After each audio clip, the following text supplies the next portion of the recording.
This ಈ studio ಏನಿದೆ ಗೊತ್ತಾ, ಐ ಥಿಂಕ್ ನಮ್ಮ ತಂದೆಯವರು ನನ್ನ ಕರ್ಕೊಂಬಂದಿದ್ರು ಫಸ್ಟು. ಅವಾಗ ಐ ಥಿಂಕ್ ಈ ಡಬ್ಬಿಂಗ್ ಇರಲಿಲ್ಲ, ಎಡಿಟಿಂಗ್ ಕೆಳಗಡೆ ರೂಮ್ಸ್ ಇದೆ, ಎಡಿಟ್ ರೂಮ್ಸ್ ಎಲ್ಲ. ಸೊ ಆ ಟೈಮಲ್ಲಿ ಸ್ಟೀನ್ ಬೇಕೆಲ್ಲ ಇತ್ತು. ಸೊ ಸ್ಟೀನ್ ಬೇಕು ಎಡಿಟಿಂಗ್ ಎಲ್ಲ ಬರ್ತಿದ್ದೆ. ಸೊ ಅಲ್ಲಿ ಕರ್ಕೊಂಬರೋರು ನನ್ನ. ಸೊ ಅಲ್ಲಿ ಆ್ಯಂಡ್ ಒಳಗಡೆ ಒಂದು ಡೈನಿಂಗ್ ಹಾಲ್ ಇದೆ, ಅಲ್ಲಿ ಕೂತ್ಕೊಂಡು ಊಟ ಮಾಡಿದ್ದು. ಆ್ಯಂಡ್ ಇದಾದ ಮೇಲೆ ನನಗೆ ಆನಂದ್ ಅವರು ತುಂಬ ಫೇವ್ರೇಟ್ ಇಂಜಿನಿಯರ್ ನನಗೆ. ಸೊ ಏನಾಗುತ್ತೆ, ನಾವು ಎಲ್ಲೋ ಒಂದು ಕಡೆ ತಪ್ಪು ಮಾಡಿದ್ರು ಅವರು ಅಷ್ಟು ಸೂಕ್ಷ್ಮವಾಗಿ ಅದನ್ನು ಫುಲ್ ಸ್ಟಾಪು, ಕಾಮ, ಬಸ್ ಇಲ್ಲೊಂದು ಚೂರು ಗ್ಯಾಪ್ ತೊಗೊಳ್ಳಿ, ಒಂದು ಉಸಿರು ತೊಗೊಳ್ಳಿ, ಸ್ವಲ್ಪ ಲೋ ಮಾಡಿ, ಸ್ವಲ್ಪ ಹೈ ಮಾಡಿ, ಆ ಮಾಡ್ಯುಲೇಷನ್ನ ಬರೋವರೆಗೂ ಅವರು ಬಿಡಲ್ಲ. ಆ್ಯಂಡ್ ಇದು ಐ ಥಿಂಕ್ ನನಗೆ ಫಸ್ಟ್ ನವಗ್ರಹ ಮಾಡಿದ್ದಿಲ್ಲಿ. ಸೊ ಅದೊಂದು ನೆನಪು ನನಗೆ. ಸೊ ಎಲ್ಲ ಫುಲ್ ಟೀಮ್ ಎಲ್ಲ ಇಲ್ಲಿ, ಎಲ್ಲ ಟೋಟಲ್ ಟೀಮ್ ಇಲ್ಲೆಲ್ಲ ನಿಂತ್ಕೊಂಡು. ಆ್ಯಂಡ್ ನಾವು ಡಬ್ ಮಾಡ್ಬೇಕಾದ್ರೆ ನವಗ್ರಹ ಅಲ್ಲಿ ನಾವು ಏನು ಸ್ಕ್ರೀನಲ್ಲಿ ಎಷ್ಟು ಜನ ಕಾಣಿಸ್ತಾ ಇದ್ವಿ, ಒಬ್ಬೊಬ್ಬರೇ ಬಂದು ಡಬ್ ಮಾಡಿರಲಿಲ್ಲ, ಅಷ್ಟು ಜನ ಬಂದಿದ್ವಿ ಒಟ್ಟಿಗೆ ಡಬ್ ಮಾಡೋದು. ನಿಮ್ದು ಆಯ್ತಾ, ಸರಿ ಆಯ್ತು, ನೀವು ಒಂಚೂರು ಮಾಡಿ ಅಂತ. ದರ್ಶನ್ ಸರ್ ಅವರಾಗಲಿ, ದಿನಕರ್ ಬಂದು ಎಲ್ರಿಗೂ ಬಂದರು, ಲೇಟ್ ಆಗ್ತಿದೆ, ಏನು ಎಷ್ಟೊತ್ತು ಎಲ್ಲ ಅರ್ಟೆ ಹೊಡ್ಕೊಂಡು ನಿಂತಿದ್ದೀರಾ ಅಂತ. ಧರ್ಮ ಹೊಸಬ್ರು, ಧರ್ಮ ಆವಾಗ ಡಬ್ಬಿಂಗ್ ಆಗಿರಲಿಲ್ಲ, ಅವ್ರಿಗೆ ಹರೀಶ್ ಅವರು ಡಬ್ ಮಾಡಿದ್ರು ವಾಯ್ಸು.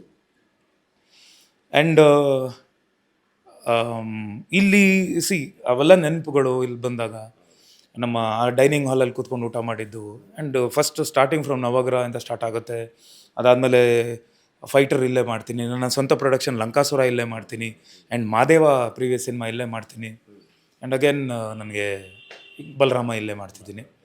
ಹೋಪ್ ಯಾವುದೂ ಮಿಸ್ ಮಾಡಿಲ್ಲ ಅನ್ಸುತ್ತೆ. ಇನ್ ಬಿಟ್ವೀನ್ ಯಾವುದೇ ನನ್ನ ಗೆಸ್ಟ್ ಅಪಿಯರೆನ್ಸ್ ಒಂದು 2 ಡೈಲಾಗ್ ಇದ್ರೂ ಇಲ್ಲೇ ಬಂದು ಮಾಡೋದು ನಾನು.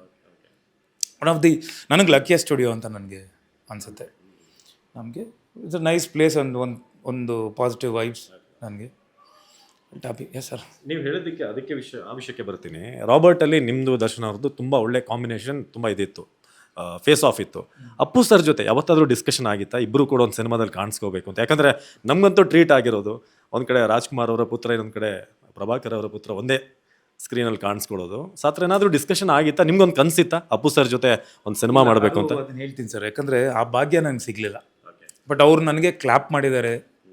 ಕ್ಲಾಪ್ ಮಾಡಿದಾಗ ಅವರ ಒಂದು ಕ್ಲಾಪ್ ಮಾಡಿರೋ ವಿಡಿಯೋನ ನಾವು ಪ್ಲೇ ಮಾಡಿದ್ದೀವಿ ಹೋರಿ ಸಿನಿಮಾದಲ್ಲಿ. ಸೊ ಅದೊಂದು ಸ್ಕ್ರೀನ್ ಶೇರಿಂಗ್ ಆಗೋಯ್ತು ಅಷ್ಟೇ. ಒಂದು ಎಕ್ಸಾಕ್ಟಾಗಿ ನನ್ನ ಎದುರುಗಡೆ ಬಂದು ನಿಂತ್ಕೊಂಡು ಆಲ್ ದ ಬೆಸ್ಟ್ ಅಂತ ಹೇಳಿ ಕ್ಲಾಪ್ ಮಾಡಿ ಹೋಗಿರೋದು ಒಂದು ಸ್ಕ್ರೀನ್ ಶೇರ್ ಮಾಡಿಕೊಂಡೇ ಹೊರತು. ಟೈಸನ್ ಚೆನ್ನಾಗಾದ ಮೇಲೆ ನೋಡಿ, ಅದು ಅವ್ರ ಬಗ್ಗೆ ಇನ್ನೊಂದು ವಿಷಯ ಹೇಳ್ತೀನಿ, ಯಾಕಂದರೆ ಅವರೇ ಕ್ಲಾಪ್ ಮಾಡಿರ್ತಾರೆ. ಮಾರ್ಚ್ ರಿಲೀಸ್ ಆಗುತ್ತೆ. ಆ ಟೈಮಲ್ಲಿ Ashwini ma'am Puneeth sir drive ಮಾಡ್ಕೊಂಡು ಅನುಪಮ ಥಿಯೇಟ್ರ್ ಕಡೆಯಿಂದ ಬಂದಾಗ ನಂದು ಕಟೌಟ್ ಇದ್ದು ಅದಕ್ಕೆ 2ನೇ ವಾರನೂ ಚೆನ್ನಾಗಿ ಸಕ್ಸಸ್ಫುಲ್ಲಾಗಿ ನಡೀತಿರ್ಬೇಕಾದ್ರೆ ಅಶ್ವಿನಿ ಮ್ಯಾಮ್ ಹೇಳಿದ್ರಂತೆ, ನೋಡಿ ನೀವು ಕ್ಲಾಪ್ ಮಾಡಿದ ಸಿನಿಮಾ ಚೆನ್ನಾಗಿ ಆಗ್ತಿದೆ, ಹೋಗ್ತಿದೆ ಅಂತ ಖುಷಿ ಪಟ್ರಂತೆ. ಆಮೇಲೆ ಅವ್ರ ಬರ್ಡೇಗೆ ಹೋಗಿರ್ತೀನಿ. ಸೊ ಬರ್ಡೇಗೆ ಹೋದಾಗ ಅಲ್ಲಿ ಎಕ್ಸಾಕ್ಟಾಗಿ ಹೊರಗಡೆ ಬರ್ತಾರೆ, ಫ್ಯಾನ್ಸ್ ಎಲ್ಲ ಮೀಟ್ ಮಾಡ್ಕೊಂಡು ಅಲ್ಲಿ ಅಂತಿರ್ತಾರೆ. ನಾನು ಹೋಗಿ ಗಾಡಿಯಿಂದ ಇಳಿದ ತಕ್ಷಣ, ಯಾಕಂದರೆ ಟೈಸನ್ ಆಗ್ತಾನೆ ರನ್ ಆಗ್ತಿದೆ ಬೇರೆ, ಅಭಿಮಾನಿಗಳೆಲ್ಲ ಟೈಸನ್ ಅಂತ ಕಿರ್ಸ್ತಾಯಿದ್ರು, ಜೇಕರ್ ಆಗ್ತಿದ್ರು.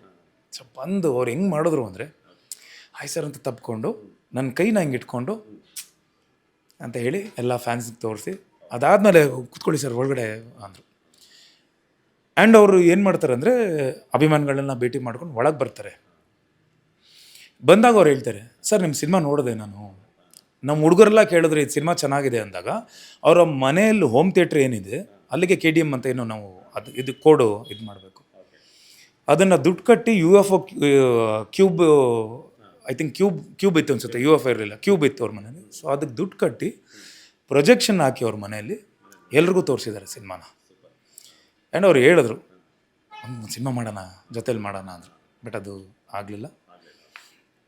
ಅಫ್ಕೋರ್ಸ್ ದರ್ಶನ್ ಸರ್ ಅವ್ರ ಜೊತೆ ರಾಬರ್ಟ್ ಶೇರ್ ಮಾಡ್ಕೊಂಡಿದ್ದು ಸ್ಕ್ರೀನ್ ಸ್ಪೇಸು, ನವಗ್ರಹ, ಯಜಮಾನ ಗೆಸ್ಟ್ ಅಪಿಯರೆನ್ಸ್, ನಾನು ಒಂದು ಸಾಂಗಲ್ಲಿ ಬರೋದು. ಆ್ಯಂಡ್ ಆದಷ್ಟು ಬೇಗ ಅವ್ರದ್ದು ಆಗುತ್ತೆ, ಎಲ್ಲ ಮುಗಿಸ್ಕೊಂಡು ಬರ್ತಾರೆ. So will work together. ಇಂಡಸ್ಟ್ರಿಗೆ ಅವ್ರು ಬೇಕು, ತುಂಬ ಅವಶ್ಯಕತೆ ಇದೆ, ಆಗುತ್ತೆ, ಎಲ್ಲ ಒಳ್ಳೆ ಟೈಮ್ ಮತ್ತೆ ಬರುತ್ತೆ. ಸೊ ಒಂದು ಕಾಲಚಕ್ರ ಇದು.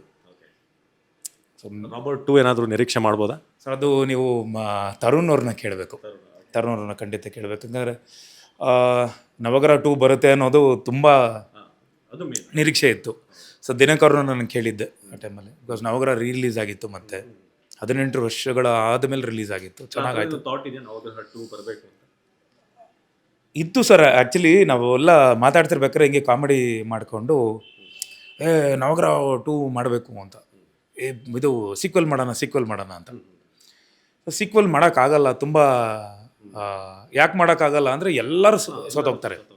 ದರ್ಶನ್ ಸರ್ ಒಬ್ಬರೇ ಕಂಡುಬಿಡೋದು, ಡೀಲ್ ಅನ್ನೋಂಥದ್ರಲ್ಲಿ ಕಂಡುಬಿಡ್ತಾರೆ. ಸೊ ನಾನು ಅಲ್ಲಿ ಹೇಳ್ತೀನಿ ಪ್ರೀಕ್ವೆಲ್ ಸೀಕ್ವೆಲ್ ಮಾಡೋದು ಬೇಡ, ಪ್ರೀಕ್ವೆಲ್ ಮಾಡ್ಬಿಡೋಣ ಅಂತ. ಸೊ ಎಲ್ಲ ಆರ್ಟಿಸ್ಟ್ ಮತ್ತೆ ಹೇಗೆ ನವಗ್ರಹ ಅದೇನು ಕತೆ ಆಯಿತು ಅದ್ರದ್ದು ಬಿಫೋರ್ ಕತೆ ಮಾಡೋಣ ಅಂತ. ಟೀಮಿಗೆ ಸೇರೋದು ಮುಂಚೆ ಏನಾಗಿತ್ತು, ಹೆಂಗೆ ಇವರೆಲ್ಲ ಒಟ್ಟಿಗೆ ಸೇರಿದ್ರು ಅನ್ನೋದು ಅವರ ಒಂದೊಂದು ಸಪ್ರೇಟ್ ಬ್ಲಾಗ್ಗಳು ಮಾಡಿಕೊಂಡು ಮಾಡೋಣ ಅಂತಿದ್ವಿ. ಚೆನ್ನಾಗಾಯಿತು ಅಂದರೆ ಮೇ ಬಿ ನೋಡೋಣ, ನಿರೀಕ್ಷೆ ಆಗಲಿ ಖಂಡಿತ. ಆ್ಯಂಡ್ ಅಫ್ಕೋರ್ಸ್ ರಾಬರ್ಟು ಗೊತ್ತಿಲ್ಲ, ತರುಣ್ ಅವ್ರನ್ನ ಕೇಳಬೇಕು. ಓಕೆ, ಇದುವರೆಗೆ ನಿಮ್ಮ ಡಬ್ಬಿಂಗ್ ಬ್ಯುಸಿಲೂ ಕೂಡ ಟೈಮ್ ಕೊಟ್ಟು ನಮ್ಮ ಜೊತೆ ಸುಮನ್ ಟಿವಿ ಜೊತೆ ಮಾತನಾಡಿದ್ರೆ ಒಳ್ಳೇದಾಗಲಿ. ನನಗೆ ಶ್ಯೂರ್ ಒಳ್ಳೇದಾಗಲಿ. ಇನ್ನೂ ತುಂಬ ಎತ್ತರಕ್ಕೆ ಬೆಳಿಬೇಕು ಅನ್ನೋದು ನಮ್ಮೆಲ್ಲರ ಆಸೆ, ನಮ್ಮ ವೀಕ್ಷಕರದ್ದು ಆಸೆ ಆಗಿರುತ್ತೆ. Thank you sir. Thank you. And ನಿಮ್ಮ ಒಂದು ಸುಮನ್ ಟಿ ವಿ ಮೂಲಕ ನಾನು ಕೇಳ್ಕೊಳ್ಳೋದೇನು ಅಂದರೆ, ಬಲರಾಮ ಏನು ಆ್ಯಕ್ಷನ್ ಸಿನಿಮಾ ಅಲ್ಲ, ಖಂಡಿತ ತುಂಬ ಆ್ಯಕ್ಷನ್ ಇರಲ್ಲ. ಆ್ಯಂಡ್ ಮಹಾದೇವ ಏನು ಎಮೋಷ್ನಲ್ ಆಗಿ ಕನೆಕ್ಟ್ ಆಗಿ ಒಂದು ಸಿನಿಮಾ ನಮ್ಮನ್ನು, ಯಾಕಂದರೆ ಲಾಸ್ಟಲ್ಲಿ ಕ್ಲೈಮ್ಯಾಕ್ಸ್ ಆದಾಗ್ಲೂ ಲೈಟೆಲ್ಲ ಆನ್ ಮಾಡಿದ್ರು ಜನ ಹಂಗೆ ಕೂತಿದ್ರು. ಆ್ಯಂಡ್ ಭಾಳಷ್ಟು ಹೆಣ್ಣು ಮಕ್ಕಳು ಚಿಕ್ಕ ಮಗುವಿಂದ ದೊಡ್ಡೋರವ್ರಿಗೂ ಏನು ನೋಡಿದ್ರು ಸಿನಿಮಾನ, ಏನು ನೋಡಿ ಮೆಚ್ಕೊಂಡ್ರು. ಸೊ ಅದೇ ಥರ ಬಲರಾಮನು ದುಪ್ಪಟ್ಟಾಗುತ್ತೆ ಅನ್ನೋದು ನನಗೆ, ಯಾಕಂದರೆ ಸಿನಿಮಾ ನೋಡಿದೆ, ನಂಬಿಕೆ ಇದೆ. ಆ ನಂಬಿಕೆನ ಉಳಿಸೋದು ನಮ್ಮ ಪ್ರೇಕ್ಷಕರು, ಸೊ ನಮ್ಮ ಅಭಿಮಾನಿ ದೇವರುಗಳು. ಸೊ ಅವ್ರನ್ನ ಕೈ ಮುಗಿದು ಕೇಳ್ಕೊತೀನಿ. ಇದು ಒಂದು ಒಳ್ಳೆ ಸಿನಿಮಾ ಬರ್ತಿದೆ. ಸೊ ಮುಂದಿನ ಒಂದಿಷ್ಟು ಇಂಟರ್ವ್ಯೂಸಲ್ಲಿ ಹೇಳ್ತೀನಿ ಯಾವಾಗ ಏನು ಅಂತ. ಸೊ ಶೀಘ್ರದಲ್ಲೇ ಪ್ರೊಡ್ಯೂಸರು ಬರ್ತಾರೆ. ನನ್ನನ್ನು ಹೊರಗಡೆ ನಿಮ್ಮ ಹತ್ರ ಮಾತಾಡ್ತಿರೋದನ್ನು ನೋಡಿದ್ರೆ ಪ್ರೊಡ್ಯೂಸರವರು ಏನು ಸುಮ್ಮನೆ ಟೈಮ್ ವೇಸ್ಟ್ ಮಾಡ್ತಿದ್ದೀರಾ ಅಂತಾರೆ. ಸೊ ಎಲ್ರಿಗೂ ನಮಸ್ಕಾರ, ಥ್ಯಾಂಕ್ ಯು. ಕೊನೆಯದಾಗಿ ಒಂದು ಸುಮನ್ ಟಿವಿ ಬೇರೆ ಬೇರೆ ಕಡೆ ರೆವಲ್ಯೂಷನ್ ಮಾಡಿ ಕನ್ನಡಕ್ಕೆ ಕಾಲಿಟ್ಟಿದೆ, ಕರ್ನಾಟಕದ ಮಣ್ಣಿಗೆ. ಸೊ ನಮಗೆ ಏನು ನಿಮ್ಮ ಕಡೆಯಿಂದ ಏನು ಇಷ್ಟ ಹೇಳೋಕ್ಕೆ ಬಯಸ್ತೀರಾ? ಸರ್ ಖಂಡಿತ ಸರ್, ಯಾವುದೇ ಒಂದು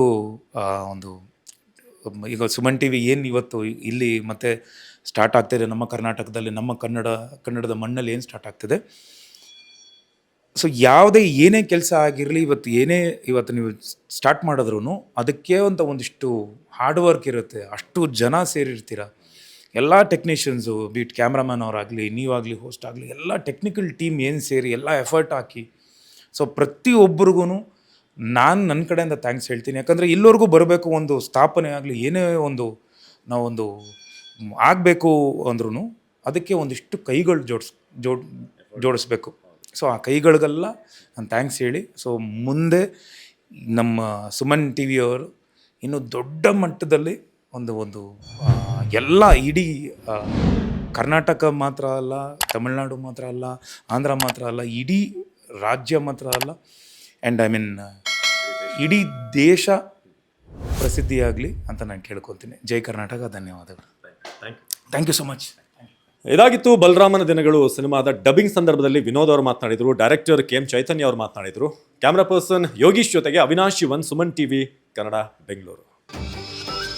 ಸುಮನ್ ಟಿವಿ ಕನ್ನಡದಲ್ಲಿ ಜಾಹೀರಾತು ನೀಡಲು ಸಂಪರ್ಕಿಸಿ 9686376663.